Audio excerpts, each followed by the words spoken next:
Okay, welcome everyone to today's lecture on CMOS MEMS. We are in the middle of the magnetic sensors chapter, and the program today is to continue with the lecture, and then tomorrow to talk about the homework problems. As in the past and as communicated in the lecture, please upload your solutions onto the ILIAS webpage. There's an upload resource, and do that by tomorrow morning, 6 o'clock, I think I said, because I know that some of you are night workers. I remember from another lecture, one always wanted to do it in the middle of the night, and said, okay, it's 6 o'clock, because then I wake up and I look at your solution. Or slightly later after breakfast. Yeah, so that is, and then I can check what you did, and I can do the bookkeeping. So it's important that you upload your solutions. The exercise problems have, or the homework problems have been posted last Tuesday evening, I think.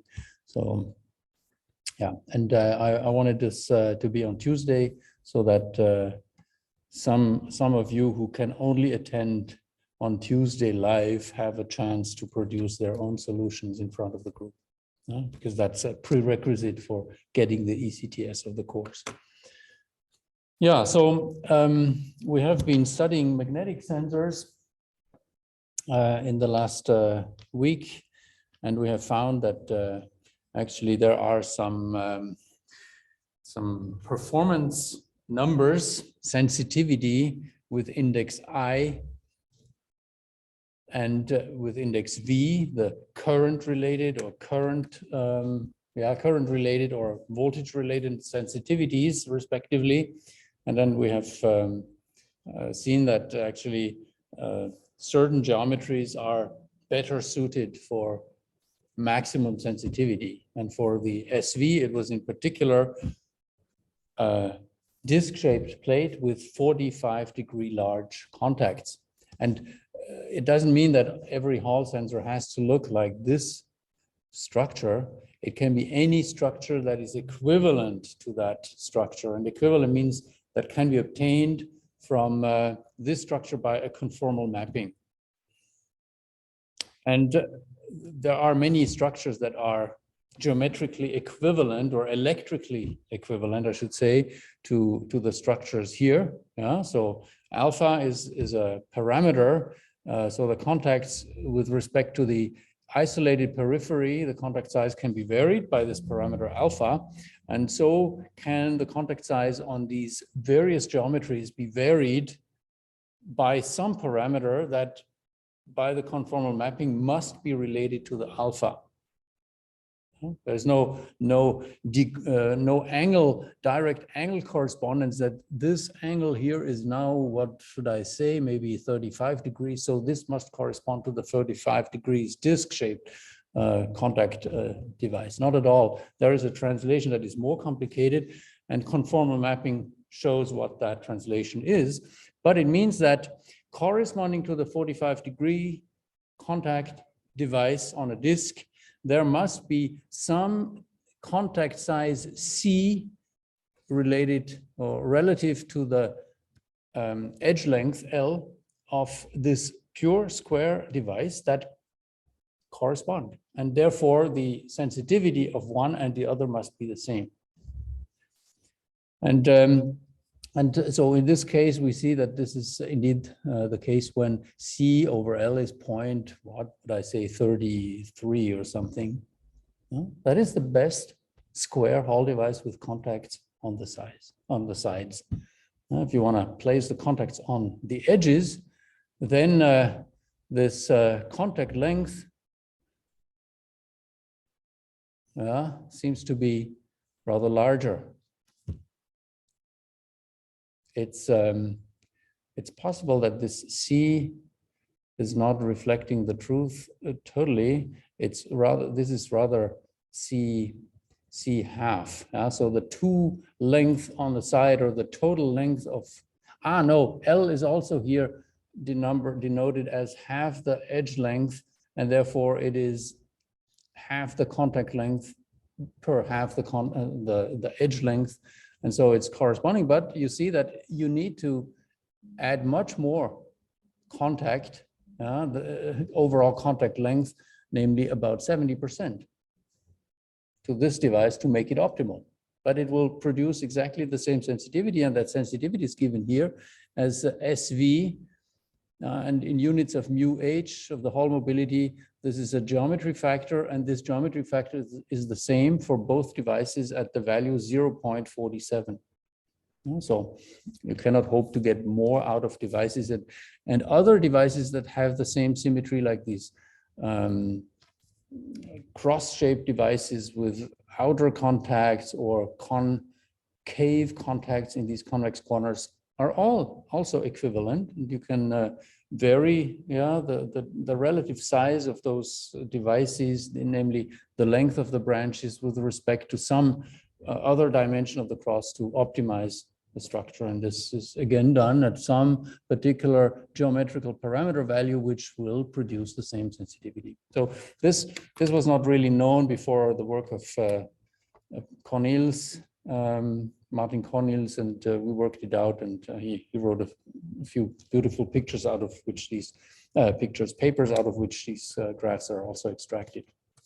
And then the brain doesn't stop working. We found another interesting connection. Actually, I found it. It is very general. So what you see here is an arbitrary conductive region with 4 contacts. So it has the ingredients needed to measure a magnetic field. It has 4 contacts, 2 of which can be used to inject some current, and 2 of which can be used to measure a voltage, hopefully a Hall voltage, if appropriately placed. And the geometry is quite arbitrary, 3D. So that's why we drew this, unrealistic device, but it's true for any shape that is singly connected with contacts of any dimensions on its surface. And I'm symbolizing this device by this simple 2D schematic, some conducting region in green, and then 4 contacts with numbers 1, 2, 3, 4, and then what happens here is that between 2 contacts, some current is injected into the device, and then between 2 other contacts, something is being measured. And now there is, you can do other kinds of measurements on this device. For instance, you can permute the order in which the instruments are connected. You can permute that instrumentation cyclically. It says here orthogonal contact switching. It's kind of counterintuitive, and I'm distancing myself a little bit from this awkward terminology. I would rather say cyclic contact permutation. That says really what is happening here. We take the instrument that injects the current and we switch it, one of its contacts from 1 to 2 and the other from 3 to 4. And then what does the current do? Well, it flows here under 90 degrees on this 2D device, orthogonally. That's what motivates this orthogonal here. But in the 3D picture, orthogonal doesn't mean a thing because the current flows very dramatically, irregularly through that device. And when you now switch instead of 1 to 2, what was 1 becomes 2, okay, here it is. And what was 3 becomes 4, okay, here it is. Then the current flows in another weird way through the device, and that has nothing to do with orthogonal. But the contacts have been permuted cyclically. In the same way as it is done here. You can also just write the contacts like this, and then you can put arrows here and then say, okay, look, now we close the cycle, and this is a cyclic permutation. And of course, you can do this more than once. You can do it second time, a third time, and then when you did it 4 times, then you're back to the initial point. So however, these two cases create two situations. One where two contacts are used for current and the other for voltage measurement, and then vice versa. But the cyclic permutation says you in which way the voltage measurement is then done, because it is determined by this rigid cyclic permutation. So when you have these two situations, and in both cases the device is crossed by a magnetic field, pervaded by a magnetic field, then you obtain two measurements: a voltage, an output voltage, when an input voltage, an input current is sent through the device. So this is exactly what happens in a Hall device. You send a current through and you measure something at two other contacts. So this is a generic Hall sensor. And then I drew that schematically here, and I think we can actually, I'm rearranging the information. Yeah, so here B is 0. This is the first part of the graph, and then comes the second part of the graph. And I would now, if I had to redraw this slide, draw some distance or line to separate it, and then comes the case with B different from 0. So again, the first half, the upper half, shows situation A and B, and here now the current, is going from 3 to 1 because the arrow of the current source says, the current flows in this way, so don't be disturbed by that. And then so this is the general idea where the current flows through the device inside, and then of course, because the current flows here, you see that on the surface, of course, you see some equipotential lines as you would see them inside the device as we have drawn them. So here is one potential, here is another potential, and then in between we have all the other potential lines that kind of fill this interval. And of course, anywhere in the structure you have a potential, and those surfaces of same potential are equipotential surfaces, and they are visible here in form of these lines. And then when and then of course, I mean, you can imagine that this current within is highly distributed. This is not just so something like this, and then maybe another current goes back there and comes up here again.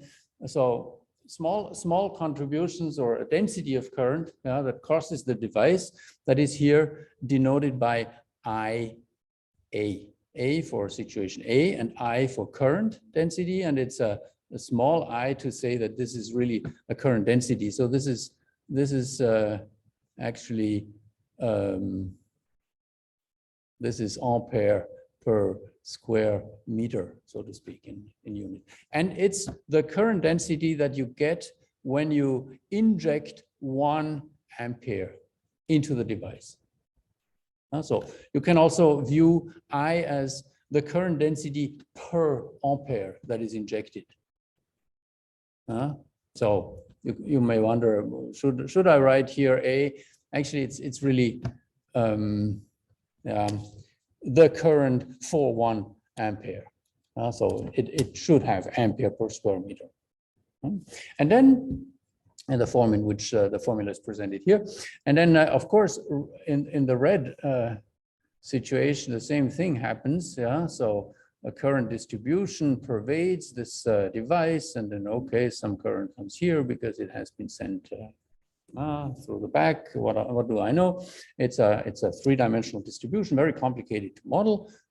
With finite elements, it's easy to model. This is all the result of a finite element simulation. And now after cyclic permutation, so 1 becomes 2, and 2 becomes 3, and 3 becomes 4. Okay, here the current went into 3. Here, therefore, it goes into 4 and comes out of 2. This is again the result of a cyclic current permutation. And here we have another current density IB of R. So it's like 2 experiments performed on the same device with some information that is now calculated, but that exists in the device. and that can be revealed by calculation. So this is interesting. Now, if we, and this is all calculated with b equals 0. So very important, b was 0 so far. And that's very easy to calculate because this problem of current conduction in a volume with contacts, that's the most fundamental finite element problem that you have to solve. It's a Laplace equation, with boundary condition. I mean, there is no simpler or almost no simpler problem to solve. And all the problem, the finite element software can do that, of course. Whether it's a thermal flow or an electrical flow, it's the same differential equation. There are other flow equations, fixed second law equations that are all solved by the same software. And therefore, this is implemented all over the place. COMSOL, formerly known as FEMLAB, ANSYS, and others are all doing that. So this IA and IB are easy to calculate. And now, oops, where is my pen? And now comes the case with B different from 0.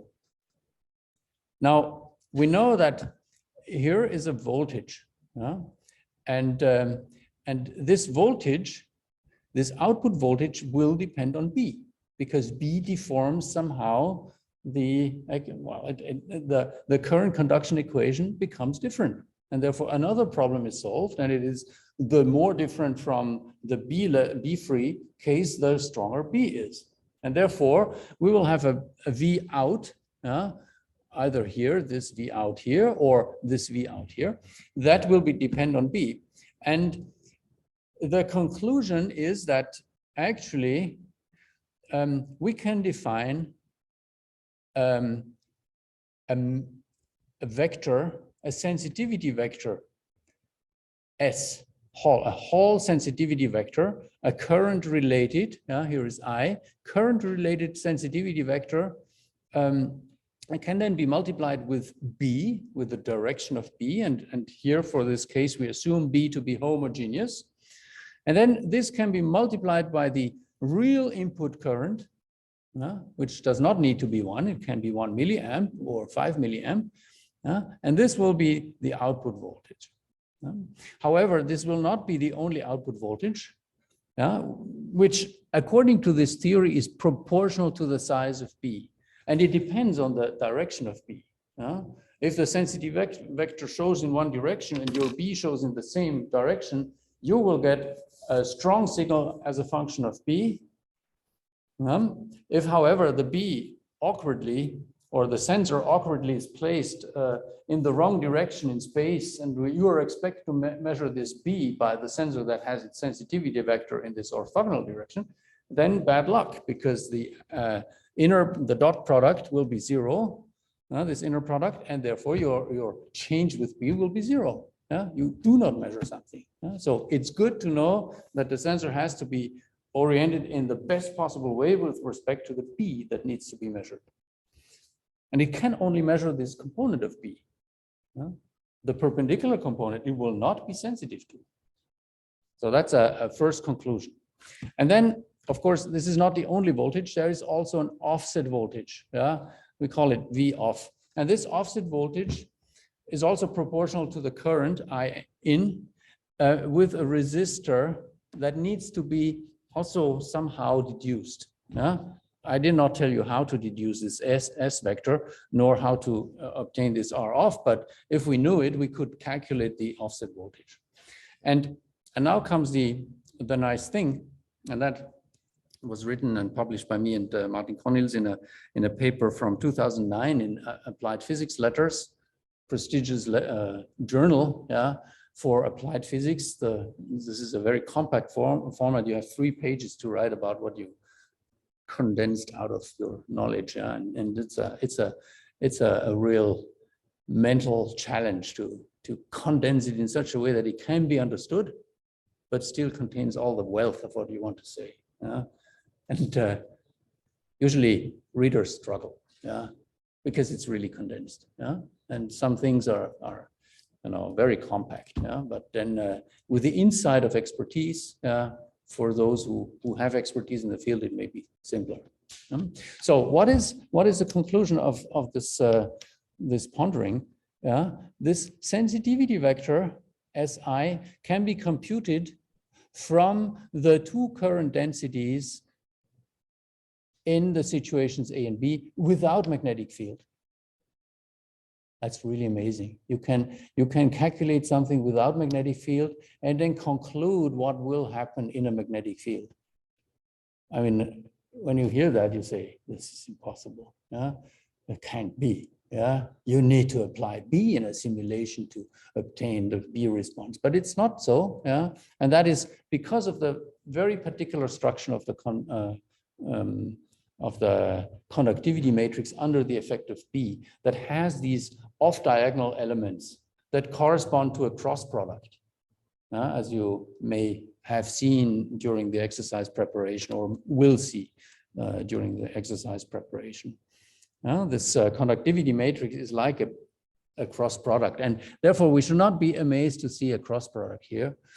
So the sensitivity can be calculated as an integral over the volume of this conductive region of these two current vectors, IA cross IB. So the original one that we want to consider, the sensitivity in situation A, is given by this integral with the current density in situation IA in the first place, multiplied by that obtained by cyclic permutation. And then we need also the resistivity in here and the Hall mobility in here. And they are under the integral, they can depend on space also. It doesn't have to be a homogeneous material. It can be more conductive somewhere and less conductive somewhere. It can have higher magnetic sensitivity in some places and less in others. It's a very highly versatile formula, broadly applicable. And the Hall, the magnetic field actually in the original formula is also under the integral, B dot this whole thing. But when B is homogeneous, we can pull it out, and then we have B dot S or S dot B separated. So the magnetic influence is separated from what this says, and this says something about geometry and about material properties, and those material properties are standing here in the front, and of course they are implicit also in the current density distributions IA and IB. So, and now the beautiful thing is that it is now easy to conclude that the sensitivity for the Hall sensitivity for the measurement in situation B, so which looks weirdly different from A because the current is injected somewhere else, the Hall sensitivity is the same. It's not approximately the same, it's mathematically the same. And that's fairly easy to see because here we had IA as the starting point, and then we had IB, and this meant cyclic permutation. So in the case of SHB, what we will need to start with is IB cross what will be obtained by cyclic permutation of the situation B. But that's the second permutation. So now when you do a cyclic permutation for 2 times, you're reversing the current direction from the original one. So here we are actually having minus IA because the current now flows backward.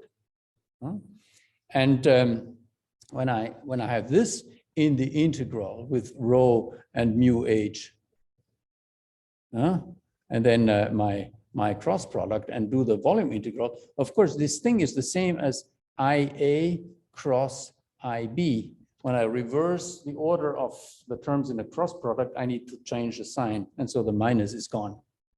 So the second integral which is SHB is the same integral as that for SHA. So this is done. It's very beautiful, because it means that not only do you get the same, well, actually, no, you get the same sensitivity. You can do the measurement either this way or that way.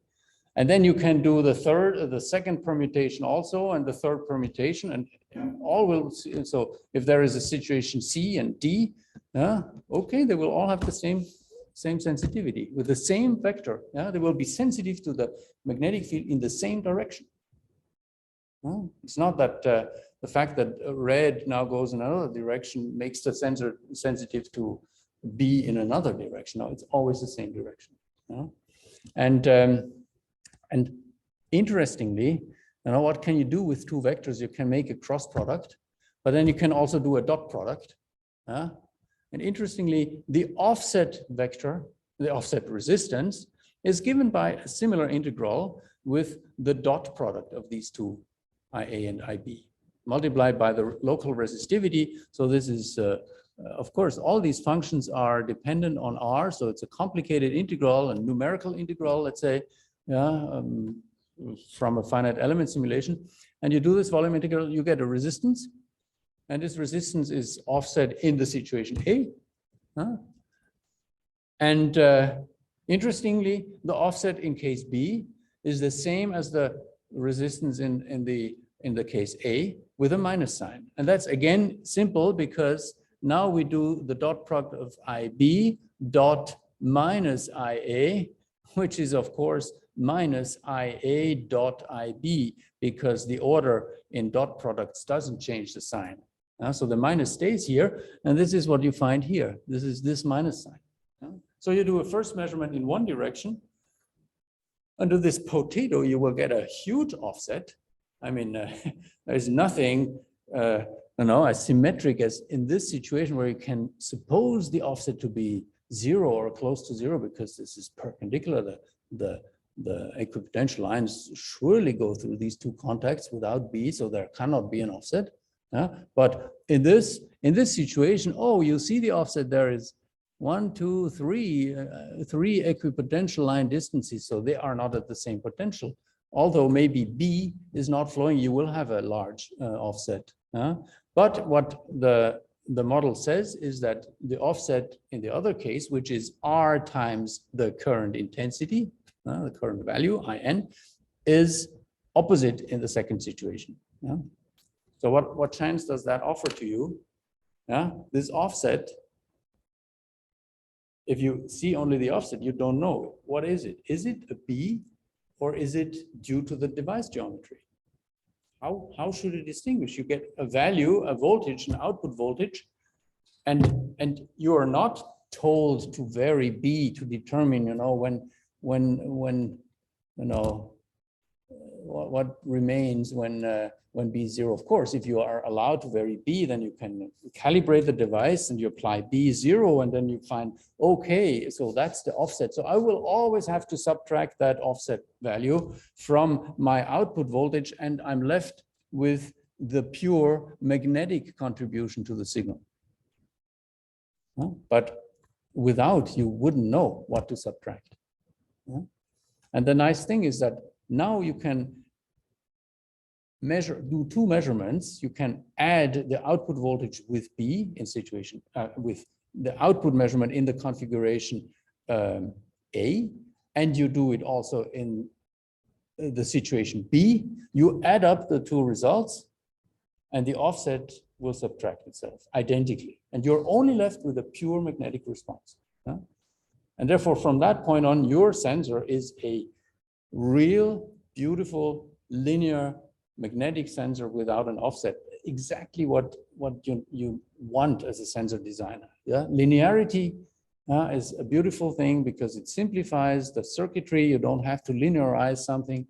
And secondly, you don't have to subtract an offset from a signal. All you need to do is to do an addition of two signals. And there's various ways of doing that. So it's very powerful, and it has some prosaically expressible consequences. So if you have now a sensor on a chip surface, if you want to measure a magnetic field perpendicular to the chip, what does it mean? It means that IA cross IB needs to be perpendicular to the chip surface.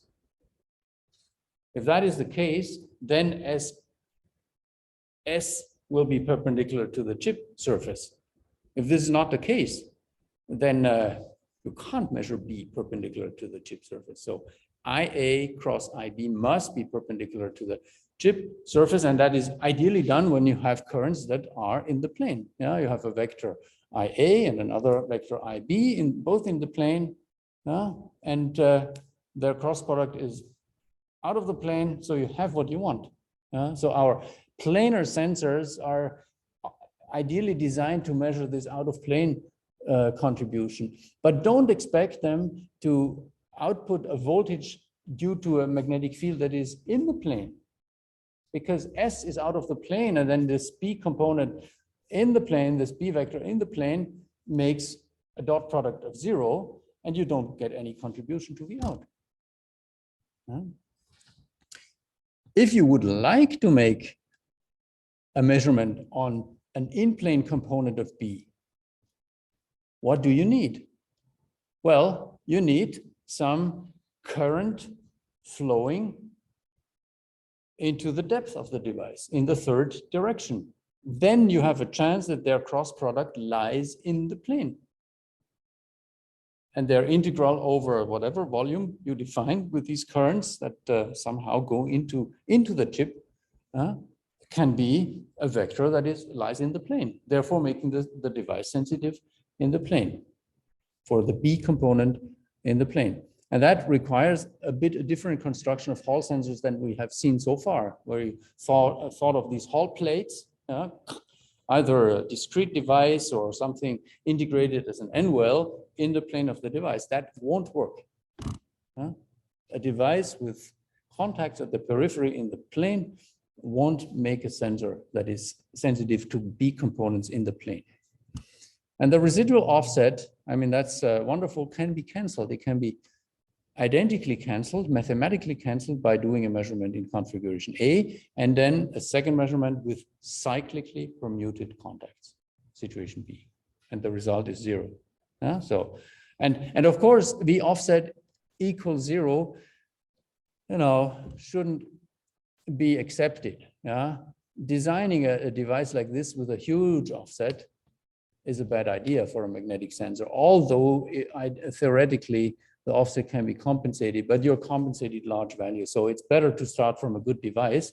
And if the device is symmetric, like this square here, or any volume with symmetry under cyclic permutation of the contacts, then you will have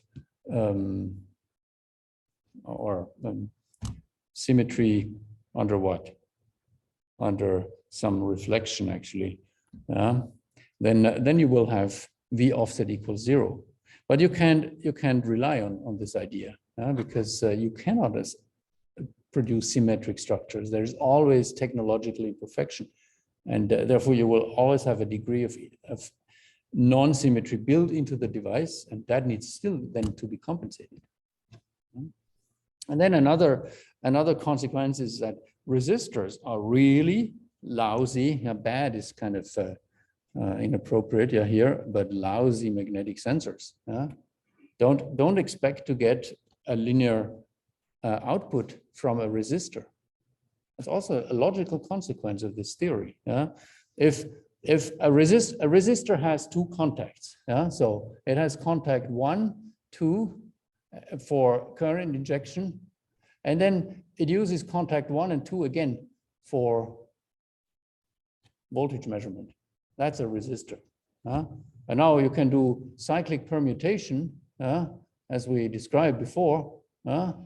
You will see that current density IA and IB.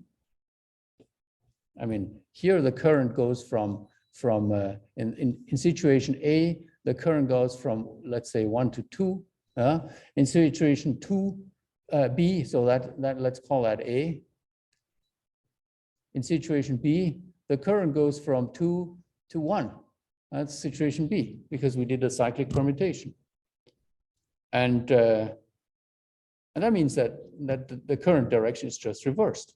So IA and IB are opposite to each other. So never mind, do this integral of the cross product but it's a cross product of a current density with itself reversed. This is 0. So the sensitivity will be 0 identically.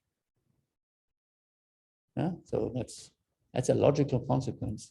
And then the offset voltage will be large because you're squaring a current density with itself and then integrating over volume. Sure, there will be something. And this is how physicists actually calculate the resistance of a conductive region. They take the current density and square it and multiply by rho. And so that's a very, an old, well-known formula. And the fact that it can be generalized by having a current A and B to generate some offset resistance object, kind of surprising, new and useful. So the linear response of a resistor is 0. And so what you can hope for is a second order resistance or response. And yeah, they do that. It's called magnetoresistance. But it's quadratic, and you can't distinguish whether B goes in this direction or in the other direction. It's just a measure of the intensity of B squared. Okay, so let us now talk about some real troubles of Hall sensors and how they can be now alleviated by what we just learned. So there is geometrical offset. The symmetry that I talked about is not ideal. It is destroyed by imperfect fabrication. The geometry is imperfect, the doping is inhomogeneous, the contact sizes are different, the contacts are differently positioned because of limitations in the photolithography, or what do I know, what happened here. So that is one thing which we'll have to consider. Then there is the thermoelectric offset. That is caused by temperature gradients, which add another source of signal, the thermoelectric signal or thermal power. So the Seebeck effect is in operation, and a voltage appears that will be translated as, or will be added to VH with the Hall voltage. And then if you don't know what it is, then you will have a change in your perceived B value. So it's important to remove that also. Then we have mechanical offsets. There's mechanical stress acting on that chip. The Hall sensor is, in addition to being imperfect by itself, it is exposed to an environment, a packaging material that changes with temperature, that shrinks and expands, that absorbs humidity and shrinks yet more, and does so under the influence of temperature. And so this stress somehow tweaks the chip, and there are stress components of the stress tensor that act on the chip that act as if it was geometrically deformed. And fortunately, in both cases, this cyclic permutation does the job. Those two effects can be removed by cyclic contact permutation. We'll just see that. This one requires more. You need to reverse the current direction, and then you have it also gone. And then there are some self-induced offsets that are more difficult to handle. They require an appropriate design of the structure so that you minimize them. So let's look at these effects in detail. The geometric offset. The geometric offset is shown on the left. So let's assume we have this intendedly symmetric structure, but one contact is offset by delta X. You see here also an equipotential line at B equals 0.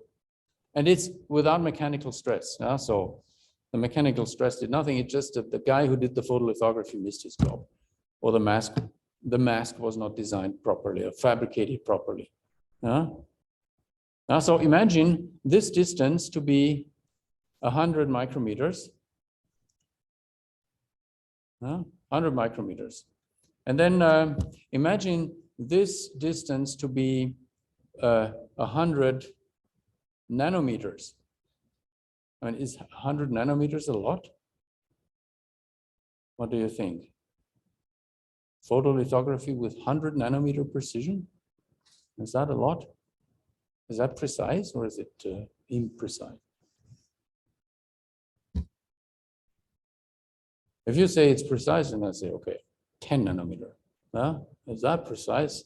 Now, don't tell me that this is not precise, okay? It is. Yeah. So let's start with 100 nanometers. So we apply 1 volt here and 0 volt here. Yeah. So you have 100 lines, yeah, each of which, no, 1,000 lines, yeah, each of which represent 1 millivolt change. Yeah. And then you have 1 line here, and this distance of 100 nanometers is just a thousandth of 100 micrometers. So it may be that this distance here is, or the equipotential difference here is so of the order of magnitude of 1 millivolt. 1 millivolt, because of 100 nanometer imprecision in the contact. And if it was 10 nanometer, it would still be 100 microvolt. Now, 100 microvolt for a Hall sensor made from silicon is quite a fair signal. You need a decent magnetic field to produce it. Yeah? For instance, you could not measure the Earth magnetic field, because this is the signal that comes out here is much larger than the Earth magnetic field produced signal. So if you didn't know about it, you would diminish your resolution. And so what? So roughly, this is a very, actually I should say, very roughly, equal. VH over Vin is about delta X over L. And in the case of 10 nanometers, it would be 10 to the minus 4. Okay, this went in here. So supposedly the very precise fabrication. And we still have 100 microvolts of offset if we put in 1 volt as input voltage. And it scales with the input voltage. Could be 3 volt or 5, depending on the technology. So we need to remove that. And this offset voltage, this is, you see immediately how it is removed. You do a cyclic contract permutation.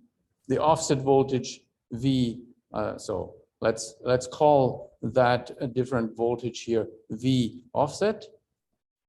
This offset voltage will be switched in sign by the cyclic permutation. You average and it is gone.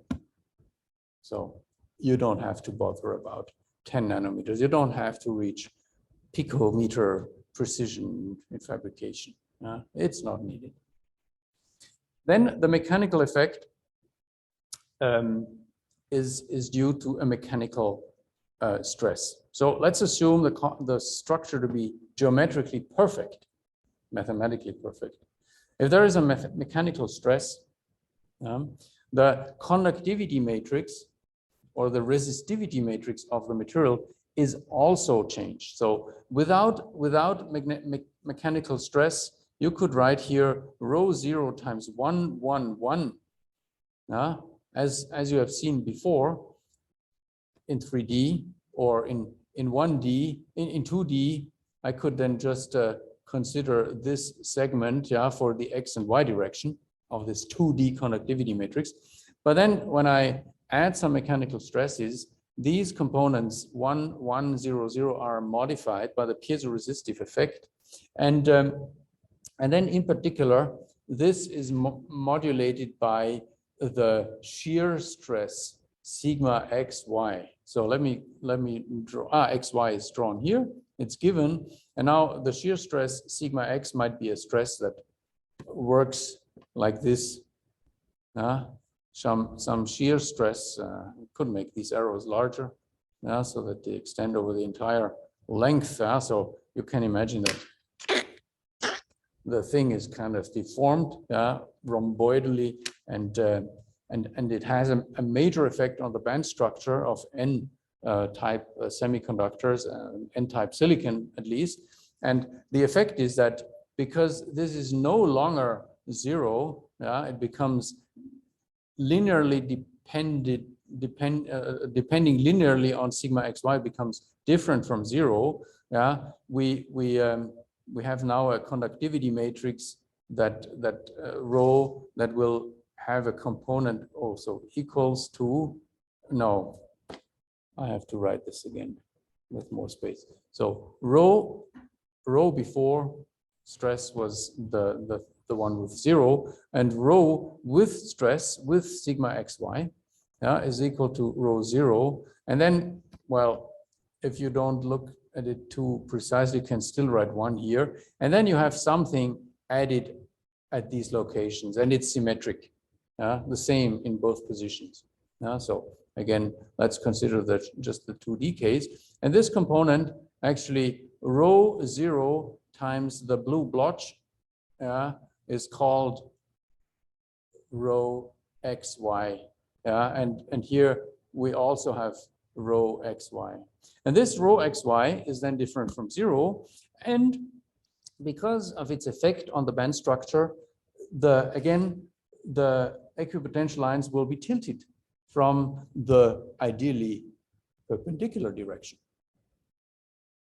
And this tilt has something to do with rho xy times jx. This is a y component of the electric field. And this electric field in this electric field component EY in this direction, in the y direction, is then integrated over the width of the device, the distance or the path between the two contacts. And so in a very simple approximation, you could just say, okay, width W of the device, W times EI is the potential difference.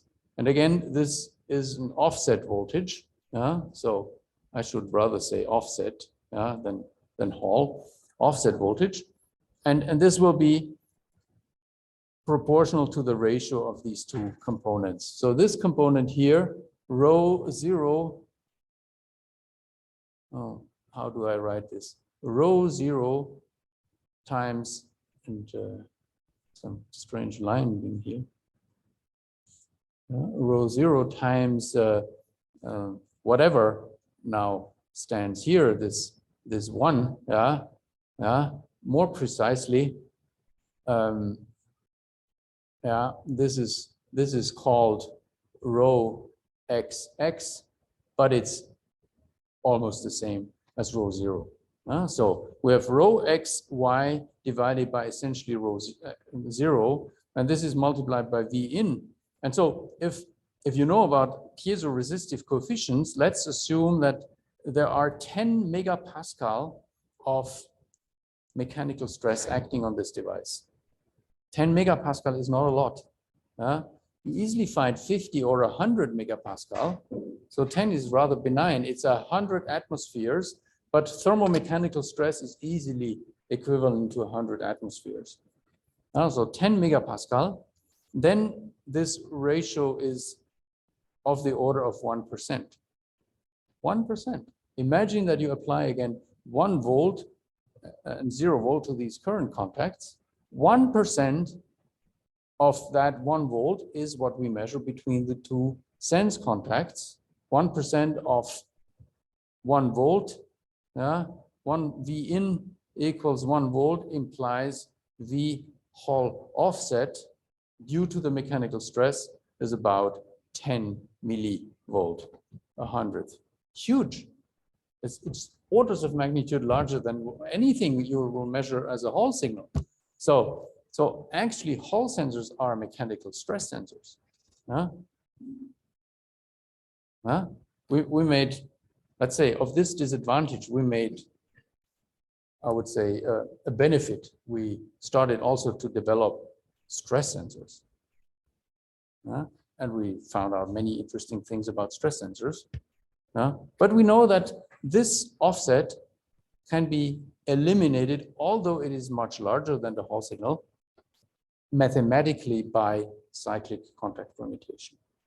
10 millivolt minus 10 millivolt makes still 0 millivolt. And then what remains, the 10 or 50 microvolt will be suddenly dominant, whereas before they were hidden behind the offset. This appears a bit magic, so let me show you a colorful picture here, rainbow picture of a device that also looks a bit more complicated. It has 8 contacts. So this was done by Michael Dölle many years ago. He, you know, when you have cyclic contact permutation, yeah, in 4 directions, maybe we thought it is useful to do it in more than 4 directions. Maybe 8 direction makes it even more precise. We didn't know about these fundamental theories. So this is a geometry from former times, yeah, where we were more naive. And you can send in here a current, and under the magnetic field B, yeah, the electric field will be tilted. Why? Because the equipotential lines are tilted from the magnetic field free direction by the Hall angle theta Hall. What you know, or theta Hall you can also find here between the I direction and the E direction, and therefore there is an E component going in this direction, and that E component will add up over the distance between the sense contacts from here to the Hall signal. That's the Hall sensor. Yeah? And what is behind here is the form of the conductivity matrix that has this sigma 0 and this 1, 1, and then, as you know, these mu terms in this off diagonal with antisymmetric sign in 2D as much as in 1D. Now, if you apply a mechanical stress, this SXY, I call it here SXY. I could also have called it, did I call it anything? I call it sigma. I could have called it SXY here. That would be more consistent with this next graph. So, but the arrangement is similar, and the effect of this thing is now in the simulation turns out to be very similar to what the magnetic field did. It deviates the electric signal from the direction of the current because of some angle change, and then you also have a horizontal component, and that will add up over the distance into an offset voltage. So you will ask me, well, what's the difference then between stress and Hall sensor? Doesn't stress produce the same thing as the magnetic field? And the difference is, first of all, mathematically, that the effect of mechanical stress is symmetric on the conductivity or on the resistivity matrix. I could also have written rho here with appropriate sign changes, but the effect of mechanical stress is symmetric, whereas that of the magnetic field is antisymmetric. That's the main difference. So if I now do the following, if I rotate the current direction by 90 degrees, if I do this cyclic permutation, the I will be going from right to left, probably. I hope I anticipate that correctly. And then let's see, yes. And then everything in the Hall scenario, everything will be the same. The structure is symmetric. So what happened in one direction under this magnetic field, if I rotate the device or the current, it does the same. So the Hall angle is the same as before, and there is now a current, an electric field component in this direction, and the Hall voltage measured under cyclic permutation will be the same as in the original structure. The sensitivity is the same for these two situations, A and B. This is like A and B. But for the stress, rotating the current direction is something different. If I rotate the current, now, so let me consider this stress graph up here. So I'm also drawing the current direction in here. What do I see? With respect to the current direction, the stress at these lower and upper phase at the beginning and the end of the current goes from, so at the beginning of the current goes from left to right. If I go to the next graph here, what do I see? The stress goes from right to left, or from top to bottom, but if I turn my head to view the current direction as before, the stress has changed sign, apparently. So in order to obtain this situation, I could also have left the current direction in the vertical direction, and I could just have switched the stress direction. That would be the same situation, yeah. And then all I have to do is to turn my head and say, oh, now I rotate everything by 90 degrees. And so current rotation by 90 degrees or cyclic permutation here is the same as switching the sign of the stress. And therefore the content in this conductivity matrix is now minus, and that is manifest in the fact that now the E field is on the other side of the current. Here it was on the left, and here, yeah, if I look at this, the figure like this, it's on the right. So the electric field component perpendicular to the current flow goes now opposite to what it did before. So in one situation, I measure a plus, and the other rotated situation, I will measure a negative sign. The offset due to the mechanical stress has changed sign. And that is the same as happens for geometry, and therefore it can be eliminated. Anything that is symmetric in the conductivity tensor will be removed by this fundamental theorem. Anything that is antisymmetric in the conductivity or resistivity matrix will be preserved under cyclic permutation. That's the deep truth. So it has a lot to do with symmetry of the conductivity matrix, and it has a lot to do with Onsager. So if you want to know the foundation of all this, Onsager's theorem, it says that the conductivity matrix under a magnetic field must be the same as the transpose of the magnetic field as a conductivity matrix with inverted B field. So this is a fundamental thing, and it implies, for instance, in the case when B is 0, that sigma, so with B equals 0, sigma is equal to sigma transpose. It is a symmetric matrix. The B field is the only thing that can make it non-symmetric. And so any other effect, like mechanical stress, must preserve its symmetry. And that was made, I think, in 1994, based on very fundamental reasoning about time reversal symmetry. So physics is the same whether the movie is played forward or backward, as long as there is no scattering. If there is statistical scattering, then you can determine the direction of time. But as long as you only consider very short times, then you don't know, is it backward or forward? And that is called the microscopic symmetry under time reversal. And so based on such fundamental principles, Onsager established a theorem that in very short terms says this.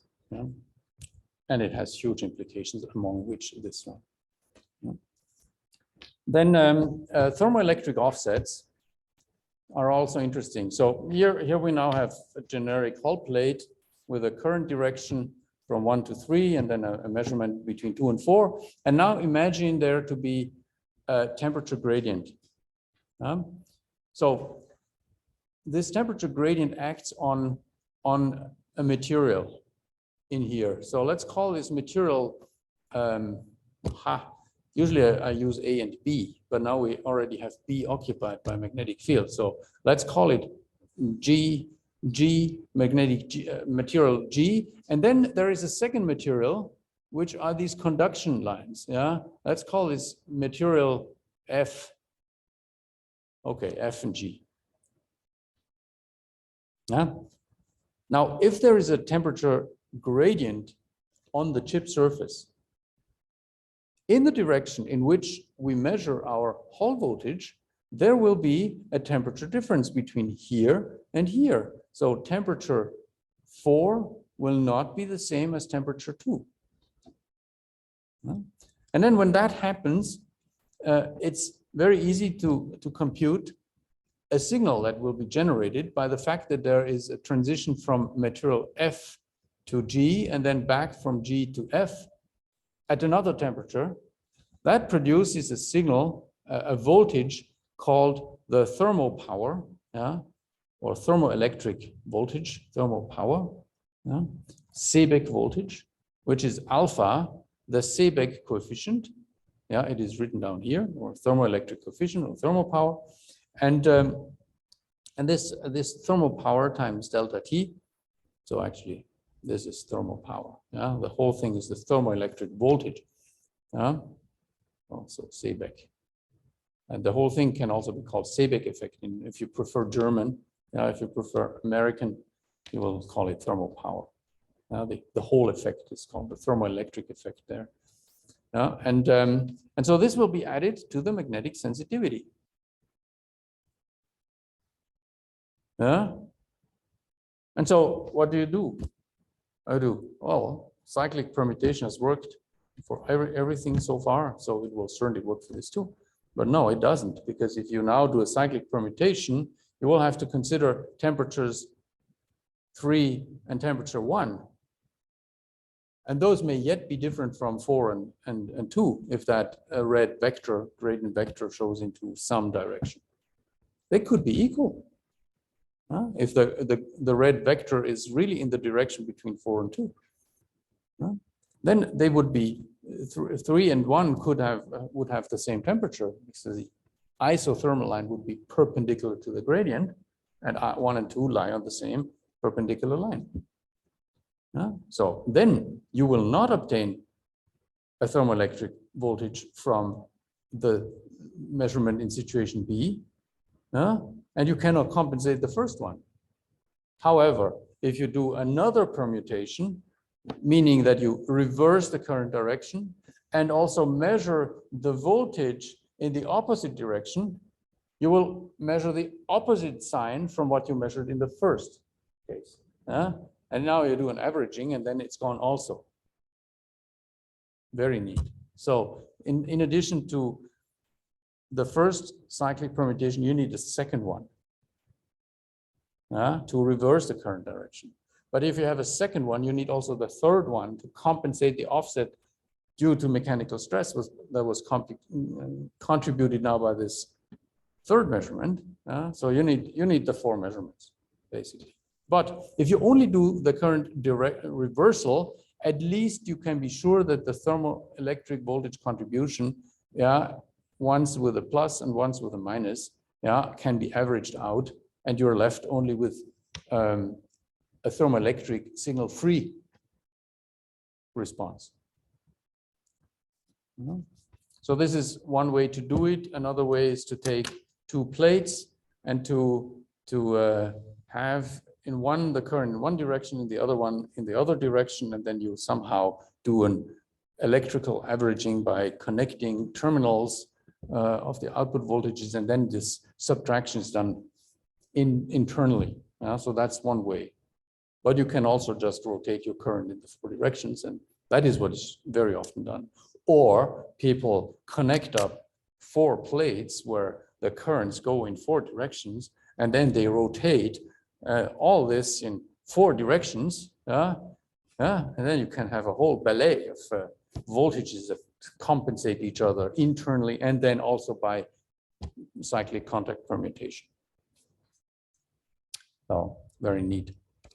And then there are these self-induced offsets. They are actually well, kind of tricky and not well, modestly important, but they require some appropriate design. So what I mean by this is, for instance, you have here your Hall plate and then 2 contacts that are connected to some piece of circuitry. Let's call this the current source.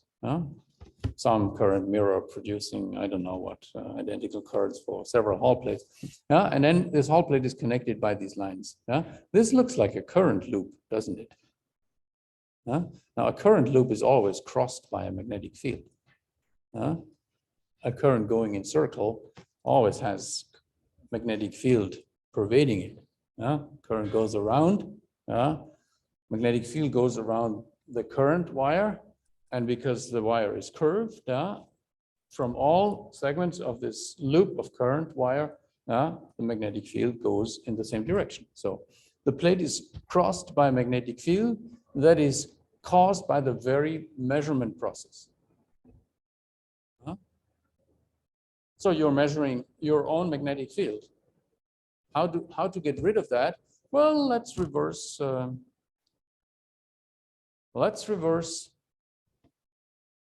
the current direction. And that is done during this cyclic switching upon two cyclic permutations. But the voltage is now also changed in sign. And the B field is changed in direction too. So this voltage doesn't get removed. It's the same, it remains constant. After two cyclic permutations, you get the same output voltage, and you think it is an external field, whereas you just produced it yourself. So how to remove that? And that's only possible by making this field as small as possible. So let's rather bring in the current from far away, in a way that is symmetric, so that well, okay. Now how do I? So let's say magnetic field goes here through, the current goes through here, so there is some B field coming out here, but there is also B field going down here. So there is an inhomogeneous B generated in the device, and when you take my theory from here and actually have the B left inside the integral, and the B is now in certain areas as positive as it is negative in other areas, then because of the symmetry of the device, the integral is going to be zero. So under this ideal geometrical situation, there is no leftover from self-induced magnetic field. And of course, I mean, that means that your loop now gets much larger, and now, of course, from those far away current segments, there may be still a contribution, but it's maybe an order of magnitude or 2 orders of magnitude smaller, and then you can forget about it. So it's not good to encircle your device with nearby current carrying lines, because those close to those current carrying lines, the magnetic field is maximum, and it decays with 1 over distance, 1 over r, and so make that distance large. And then what else do we have? We have here the thermal, self-induced thermal offset. The fact to power a Hall device dissipates power, and then you have these current lines that also dissipate power. So there will be some temperature inhomogeneity. And if, again, those current lines are all sitting on one side, they will heat up the device more on one side than on the other. And if you reverse the current direction, of course, that gradient will be constant, because the heating is still done on the same side by a current that has to just be reversed. And if you now, during that current switching, you also switch the direction of the voltage measurement, then you are compensating the thermoelectric voltage that is caused by this temperature gradient. So no problem. That goes by orthogonal switching or cyclic permutation of the contacts. And just to give you an order of magnitude of these effects, so it's easy to obtain some 10 microtesla Earth magnetic field equivalent of magnetic field by some lines nearby carrying milliamps, 5 milliamps, typical voltage. And here we, so if we assume an alpha, a Seebeck coefficient of several hundreds of microvolt per Kelvin, then we may obtain some microvolts of signal, but fortunately they can be compensated by contact permutation. So in summary, The mechanical and the geometrical offset can be a change sign at every rotation of the contacts, or cyclic permutation, every cyclic permutation. Yeah, rotation is also okay, of the contacts by 90 degrees. So they will be plus, minus, whoop, on average 0. The thermoelectric offset is, it changes sign upon reversal. So it will be something 1, and then something 2, and then minus something 1, and then minus something 2. So on average, it will also be 0. So fourfold orthogonal switching eliminates all three these undesired offset. Geometrical, piezoresistive, and thermoelectric. Switching back and forth between two orthogonal directions eliminates only the mechanical and the geometrical offset, but leaves the thermoelectric offset. And both of all of this leaves this self-induced magnetic offset, which can only be minimized by appropriate design. So you see the signature of something that implements some of these ideas, I believe. This is now my analytic mind that says they must have known some of this intuitively. Maybe they didn't know how to drive these devices. You need to drive these devices with a given current. So this is something which I usually stress. This identity of output voltage with respect to magnetic field, this identity of these sensitivity vectors is given only, or is effective only if you drive both measurement configurations with the same current.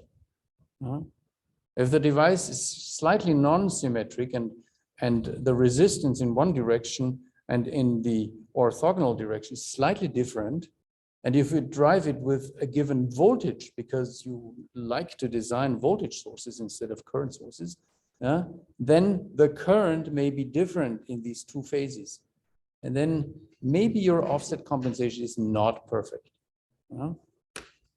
So that shows the circuit designer at least, or the designer of the Hall plate at least, how precise they must be, or gives them a measure how imprecise their compensation will be if they adopt a certain strategy. Okay, then there are other effects also that hamper the perfect operation of these plates. If I take now a Hall plate, I have this vision of an N well, and then the current flows in any whatever phase, A, B, C, D,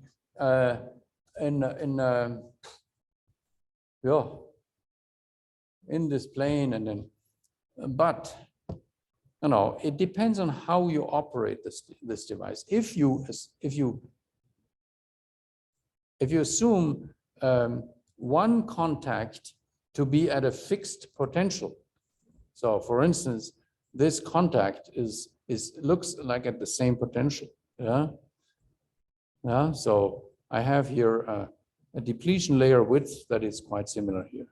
And if I now do switching from A to B and then to C, reversing the current, in one situation, I will need a positive voltage on the opposite contact, and in the other case, I need to apply a less positive voltage than at this contact.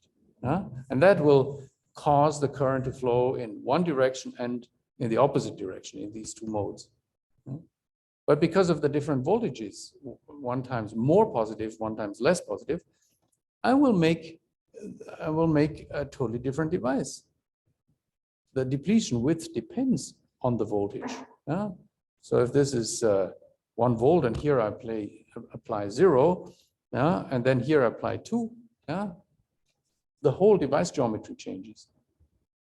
And that means that the current densities change also. And so this is kind of tricky. So it's important to really switch the operating conditions really fully, not some fake switching. Real switching is important. Now this is called the junction field effect. And Well, people have been wondering, why is my Hall plate so imperfect? Why can't I compensate? Blah, blah, blah. Yeah, okay, just apply the theory. Yeah, we have to redesign the circuitry. Okay, want to earn money? You have to work. Yeah. Yeah, and just to show you that this junction field is not negligible, here is a graph taken from the thesis of Ralph Steiner, ATH Zurich, who worked on Hall plates there for some time. So what you have here is actually an N-well. Yeah, so an N-well that looks pretty much like this N-well now in this direction. So here is maybe 4 micrometer, and this would be 0 micrometer up here. No, not here. Here is 0 micrometer, and then is there? No. I have to go back. Where is the oxides? Okay, interesting schematic. Now this must be doped. This must be doped. Okay, sorry, I apologize. Misinterpretation. Now, can I erase? Yes, I can. So this is the surface, 0, and then there is some P implant, let's call it P plus, then this is N doped, and then below we again have P. And so what you see here is the doping profile over much of the length, over the substrate actually, there is this doping of 10 to the 21, and it's not per cubic centimeter, it's per cubic meter. So this must be wrong. So 10, this corresponds to 10 to the 15 per cubic centimeter, roughly. 10 to the minus 1, times 10 to the minus 6 makes 10 to the 15. And then we have another boron doping, which goes up to 10 to the, 5 or 3 times 10 to the 19 per cubic centimeter. Yeah, that's reasonable. You can do that. Yeah. And then there is a well doping, the N doping, so this is P and this is also P, and this is N doping, which, is somewhere in between. But it means that in this region here, from here to here, this whole thing is P doped. From here to here, this whole thing is net N doped. And then deeper, at a deeper depth X, it is again P dope because the Na prevails over the Nd. And then in addition to that, we have a depletion zone that has some width. So maybe this here is depleted, and we don't know it how far, how deeply. Here also we have a depletion zone. This is also depleted from carriers, it means. Now this depletion zone goes into, from the P zone, or from the metallurgical junction actually, where N and P are equal, into the N region and make some of it ineffective for conduction. This is what you see in these white regions here. So this is the x-axis. These whitish regions are the ones that are depleted, and in between we have some still conductive region. Let's look at this. It's described by the right graph. So here we have an assumed Gaussian doping. This parabola in this logarithmic scale is actually a Gaussian doping profile, which is a realistic doping profile. And now the result is the depletion layer thickness xn. It's this xn, this width here, as a function of the voltage applied between the substrate, between P, across that junction between P and N, outside and inside. And it is varied from 0 volt to 15 volt, quite unrealistic, but let's say up to here, it could be okay. And so what you see is that actually this depletion layer width into this moderately doped N region is of the order of magnitude of a micrometer, half a micrometer to 1 micrometer. So really, we take away from those 4 micrometer, 1 micrometer, and it is ineffective. And on top, well, it's drawn like quite effective too. I doubt that because the doping is about a factor of 20 higher. So I expect Xn to be about a square root of 20 lower, which would be about a factor of 4 smaller. So 0.2, 0.1 to 0.2 or 3 micrometer. So that's why I drew this a little bit narrower, realistically. Yeah. And well, it depends on what you would like to see. Maybe this is now the junction for the abrupt doping profile change modeled by this transition on the left. So it says 0.3. So what I estimated roughly also.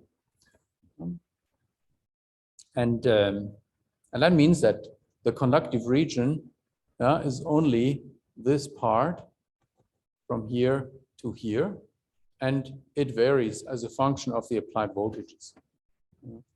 And that is the junction field effect. I think I can skip this slide. That's not so good. So now let's look briefly at vertical Hall sensors. So we would like to measure in-plane magnetic fields. So the chip is like this. This is a chip, and the field is now B in the plane. What do we have to do?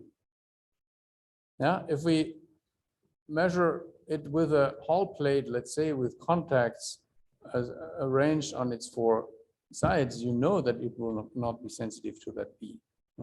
Can't be. So what do? We take such a structure, and now mentally we cut it apart here in the middle, and then we distort it as if it was rubber or chewing gum or something. And by doing so, we shift these contacts up, and this one up, and this also up, and this half up on this side. And so we have produced now a structure that has 3 full contacts and then 2 half contacts at its edge. And it has this planar structure. And now let's just rotate this by 90 degrees. So the vertical direction, this vertical direction corresponds, well, let's make this in another color. This Z corresponds to this Z direction. And this X direction corresponds to this X direction. So take just this plate, which was flat, you cut it, you distort it, and then you flip it over so it becomes a vertical plate. It reaches into the chip. And now you can apply currents, no, not yellow, that is not so nicely in contrast with, so now you have maybe here a current distribution IA, maybe something like this, which has a vertical component. And if you switch contacts, you can do a contact switching now. We call them still contact 1, 2, 3, and 4. Actually, those 2 contacts may just be connected together into the original contact C1, shorted. Then you can do current rotation, and you have current IA and IB, and they all have vertical contact. So you will become sensitive to the magnetic B component, field component perpendicular to this plate. And because this plate is now vertical, you have B in the plane. And there have been many designs pioneered by Popovich many years ago. I mean, he's the master of magnetic sensors. He also wrote this book about Hall effect devices, where he described that already in the 80s. It was written then at Landis+Gyr in Switzerland. They had a development lab then. And then, so alternatives that were elaborated by a PhD student of his when he was a professor at EPFL in Lausanne, were alternative devices just like the one I just showed you, with a deep well somehow, and then 5 contacts on top, and then the outer contacts connected into the effective contact 1. Or other devices that only have 4 contacts arranged like this, so allowing the current to flow like this in situation A, or like this in situation B, or others that are even more complicated with another pair of contacts, like so contact situation A and B, and actually this is the device that was best suited for many years, and I will explain you the imperfections due to this design next time. Once we discussed the homework series, problem series 3 tomorrow. That is planned for tomorrow. And if there is time left, then I can continue with the lecture at this point, or we continue next week. Next week? No, we don't continue next week. We have a week of holiday next week.